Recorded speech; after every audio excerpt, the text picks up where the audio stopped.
ठाकरेंच्या शिवसेनेचे खासदार संजय राऊत यांनी मुंबई पोलीस आयुक्त देवेन भारती यांना पत्र दिले। राऊतांनी पत्र लिहून ईशान्य मुंबईतील फुटीर खासदार संजय पाटील यांच्यावर कारवाईची मागणी केली आहे। संजय पाटील यांनी आंदोलकांना जाहीरपणे दिलेल्या धमक्यांचा हवाला दिलाय। तसंच या संदर्भात UAPA अंतर्गत गुन्हा दाखल करण्याची मागणी संजय राऊत यांनी केली आहे। बॉम्ब तुमच्याकडे असतील तर बॉम्ब तुम्हाला दिले कोणी? अतिरेक्याने दिले का?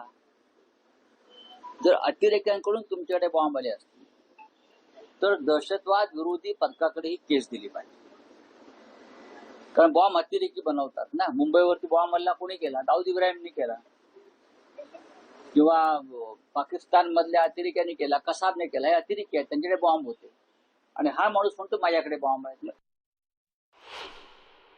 संजय राऊतांनी देवेन भारतींना पत्र पाठवलं आहे की माझ्या घर बॉम्बने उडवून देण्याची धमकी दिली जाते।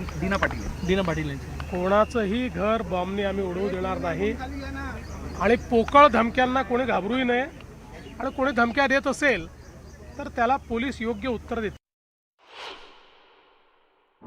संजय दीना पाटील साहेब हे संजय राऊत यांच्यासोबत असेपर्यंत चांगले होते, त्यांची साथ सोडल्यानंतर ते वाईट झालेले आहेत आणि ज्या काही तक्रारी करत आहेत त्या अर्थातच सूडबुद्धीने करतात हे प्रथमदर्शनी मला तरी जाणवत आहे, परंतु नेमकी त्यांची तक्रार काय आहे याची मला माहिती नाही। परंतु ती माहिती घेऊन त्याच्यावरती काही योग्य ती कारवाई आम्ही करू। परंतु फक्त सूडबुद्धीचं राजकारण, आता खरं तर संजय राऊत जे ह्यांचे नेते देखील त्यांनी देखील आजपर्यंत फक्त सूडबुद्धीचं राजकारण केलं आणि तेच राजकारण हे संजय राऊत